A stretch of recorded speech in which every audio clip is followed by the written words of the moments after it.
Okay, it's going to be a review of Supercard of Honor 2024. The pay-per-view just got off the air a couple seconds ago.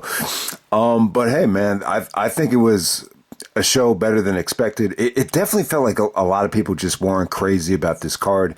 It was if you weren't watching the Honor Club show, it was probably tough to get into some of the matches that were announced, but it was a pretty damn good show. I would definitely say, once again, better than expected. I think it over delivered, considering what the card was. And Mark Briscoe gets it done and wins the Ring of Honor World title. Very unpredictable main event. The way Eddie sold this match on the television show was that he had to win, or else he was going to go down into like a deep, dark depression. It doesn't look like that's going to happen. Eddie Kingston was actually very classy after the match was over. He followed the code of honor. But congratulations to Mark Briscoe. It's an awesome story. I would have loved for this to feel, as special as possible. It just definitely feels like there's a sense that, maybe this should have happened sooner. But to me, it was still an awesome moment. And trust me, Mark Briscoe went through hell in this main event. So definitely check it out, man. But I would definitely say the match of the night was probably the first match on the show. We got Kyle Fletcher taking on Lee Johnson. These two guys worked together at Survival of the Fittest. And this is for the, television championship. So, yeah, this was great stuff. I think if Fletcher was allowed to, wrestle in a lot of the other promotions this weekend, like, he will be the talk of the town. But, he's under contract with AEW and ROH. So this is probably going to be the only thing he's going to do all weekend. And yeah, it was great, man. This is going to go down as, one of the best WrestleMania matches of the weekend. I think definitely think it stole the show. They got about 20 minutes out there, and it just over delivered, man. It really did. They worked their asses off. There were some incredible, dangerous spots here. Lee Johnson actually does a Canadian destroyer off the top rope. And, when he was about to do it, I was like, holy shit, like, just don't break Kyle Fletcher's neck. But it was pretty damn awesome. I mean, they emptied the tank. It was a spectacle of athleticism. Once again, another phenomenal showing from Fletcher. He had an amazing match with Ospreay a couple weeks ago on Dynamite. This was close. This was almost just as good. Great experience for Lee Johnson. I definitely think it's something he could build upon. It's definitely something he can learn from. I think he's just going to keep getting better and better. So, big ups to these guys. I thought they stole the show. There was just some incredible kickouts here. So definitely check it out. All right, next up we have the Stardom Showcase match. I'm not going to break down all the names here. I'm not going to act like I'm the biggest Stardom fan in the world, but the promotion, got a lot of buzz last couple of years. Some people think it's the best promotion, in the world. There are some people that think that, and sometimes when guys recommend me matches to watch, a lot of them do feature, a lot of the girls from Stardom. I think this is a really good showcase. I think it was better than last year's showcase at WrestleCon. That felt a little bit sloppy compared to this. This was a little bit better. I think they put them on at the exact right spot. I think this was perfect because it was tough to get invested into it. The fans just reacted like they were just seeing a whole bunch of talent in the ring. But, it was really, I kind of had the same issue that the fans didn't really know what the teams were. Didn't really feel that connected to every single girl out there, but it was a piece of art. It was a nice little showcase. I thought all the women, had tremendous skill, and there was even some great one-on-one sequences as well.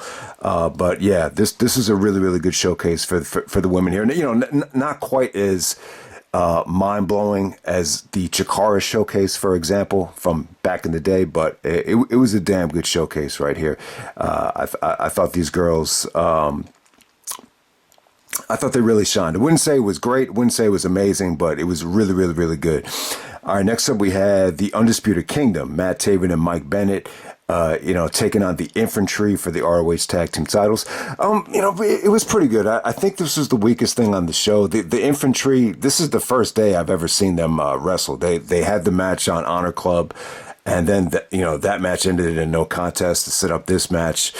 And I got to say, Trish Adora was out there at ringside. She really did a good job of, getting the fans into it. And yeah, the Infantry just had, they struggled. I think, just the match was struggling in the middle, but they did some creative stuff. There was an awesome table bump, and the fans actually got behind the Infantry at the end of this thing, and you almost get the feeling that most of the fans didn't really know a lot about them, but they pretty much got over here. But Taven and Bennett actually do retain, thanks to Wardlow.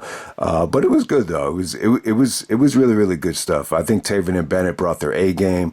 And the Infantry's got a pretty unique gimmick. If you haven't seen them yet, they're two black dudes with camouflage tights. It's a military inspired tag team. So good showcase for them. We move on to the ROH Women's Television Championship match. We got Billie Starkz actually taking on Queen Aminata. Queen Aminata was awesome, man. She put on a great show here.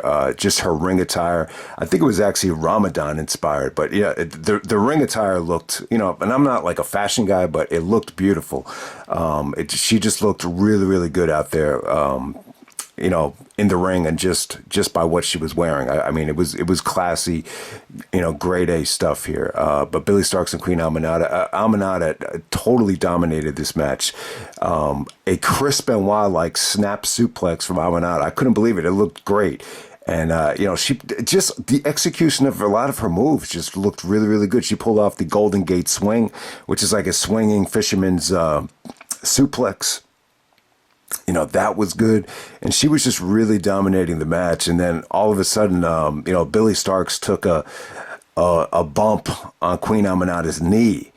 And she started screaming that she broke her neck. She broke her neck. And then all of a sudden, the EMTs and, they load up the ring and they put a neck brace on her. And then Queen Aminata just looks very, very, worried, and she actually holds the ropes open, and the fans are actually chanting Billie's name. So the fans bought it. The fans bought into it, and this is a tough angle, man, because you don't want to see people break their neck, and you always think of that story, the boy that cried wolf.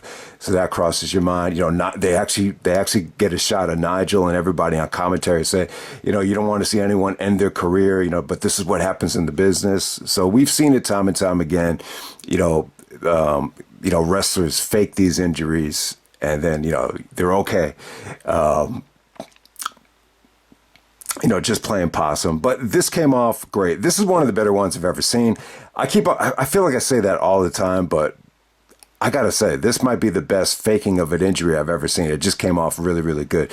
So Queen Aminata, she holds the ropes open. Then all of a sudden, Billie Starkz takes off the neck brace. She gives Queen Aminata a German suplex, and then she just chokes her out to win the television championship. Good booking here. This felt like very out of the box. This felt very Paul Heyman-esque in terms of, just how creative it was. So really, really good finish there.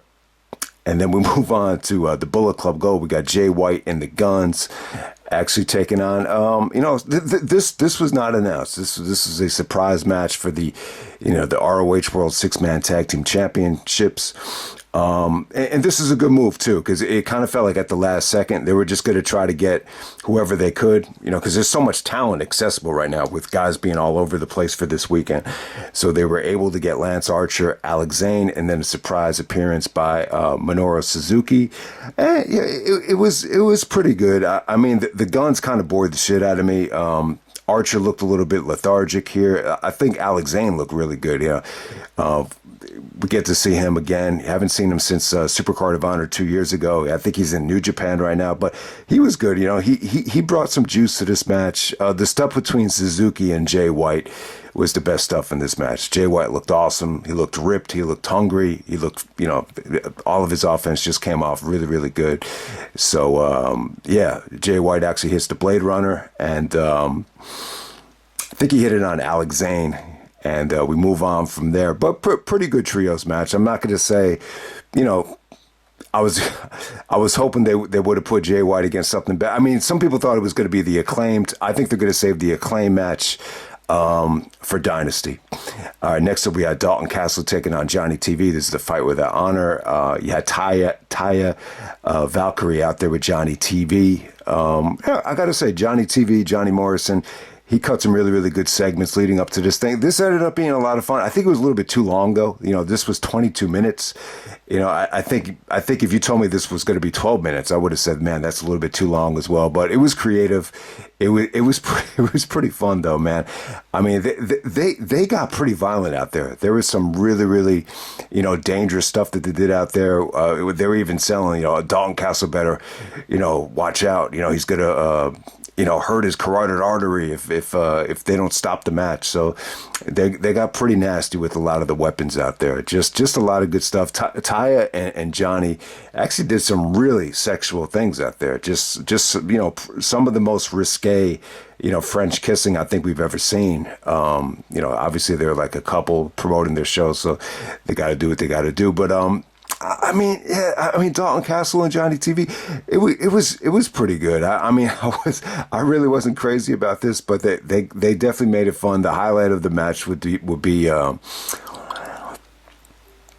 the boys came out, and there was just a lot of boys. There was like maybe 5, 6, 7 of them, and Trademark was not one of the boys. I know Trademark was actually one of the boys, I think, at Supercard of Honor 2008. Was it 18? I think it was 2018. But yeah, a lot of it was just funny, man. It was, because he was using the boys as weapons, and there was just a lot of them, so it came off pretty funny. But then there was this, the guy that won the Emmy Award. I think he's actually taking on Matt Cardona this weekend. I forget his name.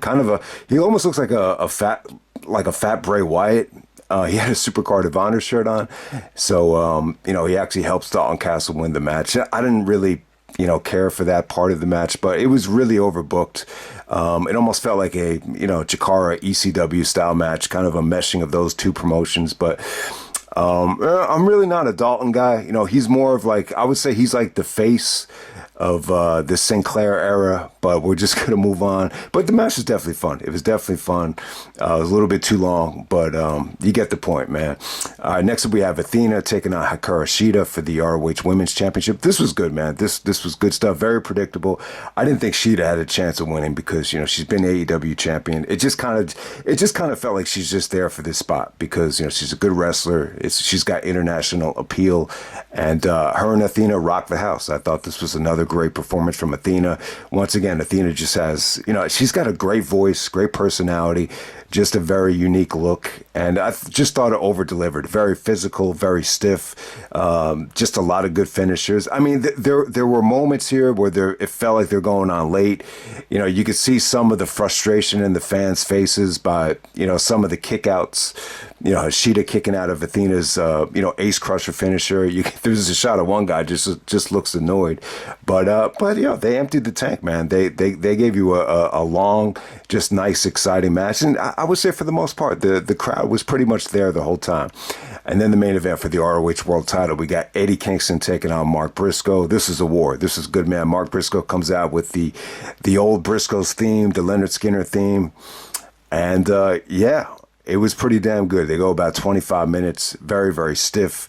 Eddie was just very aggressive, taking Mark Briscoe's head, slamming it against the tables. He busted him open. So, yeah, Mark bled pretty bad here. Not Eddie Guerrero bad. I wouldn't say this was one of the worst blade jobs I've ever seen, but what made this kind of scary is they had a shot of all the blood just kind of staining Mark Briscoe's eyes. I've never really seen that before, where you could actually see the eyes change color. Like the eyes went from white to red in seconds. So that was pretty damn cool. But, Eddie really kind of dominated the match. He gave Mark a ton of punishment here. Mark took some nasty, T-bone suplexes, from the edge of the apron onto the outside. They just look painful. They look brutal. And, I think it delivered. They made Eddie look strong. Eddie, dished out the back fist to the future. Mark kicks out of it. Mark does a couple of, cutthroat drivers. Eddie kicks out of it. And then Mark finally wins the match with the J Driller to seal the deal, and came off pretty good. The whole locker room comes out, and it's actually the Kingdom as heels. They actually, hoist Mark Briscoe over their head with the Ring of Honor World Title. Eddie does the Code of Honor, very classy, and it's cool, man. I mean, I think, Eddie, has shown in the past that maybe he doesn't take losing well. And it's tough, man. It's tough to, lose gracefully. And I think this is one of the biggest challenges that Eddie has to, deal with. But hey, I think the bright side is he could just focus on AEW now. Maybe that's the selling point for him. You would imagine Tony Khan probably told him, lose the ROH World Title to Mark, and then just focus on AEW, and that was he was probably cool with it. And Eddie even talked about how he was at the Eddie Guerrero Appreciation Night and got kicked out of that show, and Mark wasn't able to wrestle yet, and that was in Philadelphia, so it was almost like a full circle moment for Mark Briscoe. So I like that story there. Yeah, just to end it here, man. 11 years to the day when Jay Briscoe won the title at Supercard of Honor 7. Yeah, man, that was 11 years ago. That really felt like the last. That wasn't my last Ring of Honor show, but that really felt like the last one in a lot of ways, especially with like meeting guys from YouTube. A lot of people were there that night. Trademark, Big Rat, Sabutine, Forever, the next big thing. I think Phil Nightmare was there. Some of the guys I just did the video with on with True Slayer. I don't think Instant Classic 8 was there. But definitely. I don't think I've ever met Chase in real life. So no, Chase was not there. But a lot of guys were there for Jay Briscoe's big moment, and I just remember that being an awesome night. I was really happy for Jay. 11 years later, Mark wins it. I don't want to get too emotional here, but let's just keep in mind, man. He had a brother that passed away, and they were very, very closer than me and my brother ever were. And man, it's an amazing story, man. And maybe this would just give Mark. I think Mark has handled it very well. I don't really, you don't know how Jay's death affected Mark. We'll never really know, but. The dude just seems really, really cool. I mean, I met Mark Briscoe. He's like the most humble, down to earth dude like you could have ever met. Like I don't know. Like I thought I was gonna be nervous talking to him. If anything, like it seemed like he was nervous talking to me. So I don't know, man. He just seemed like such a really, really cool dude. It sucks that he lost his brother. I mean, there's no bringing Jay back. You almost miss Jay, like when you see these highlights of the Briscoes and Jay's promos and everything. Jay has always been known as the better Briscoe, and Mark really never gotten like the singles opportunities that Jay got. But Mark is a hell of a talent as well, and he held his own. I mean, he's proven he could really go as a legit singles wrestler here. He went through hell in this match. Oh, and I got to point out here, this had to be one of the best, if not the best, near count out I've ever seen. There was a spot, almost a 20 count, where Mark almost just like collapses at 18, and then he got the crowd. The crowd was like, "Oh shit!" And then he got right back in at like 19 and a half. So that was really, really cool. I wanted to shout that out. But really, really, really awesome match. I mean, you had a really, really good show here. I mean, was it the sexy Supercard of Honor that, I think a lot of people envisioned when Tony took over the company? Probably not. But I would say it exceeded expectations, no doubt about it. Now, I really love that booking of the Billie Starkz match. That was pretty damn good. So I hope you guys enjoy the review, and I'm out. All right.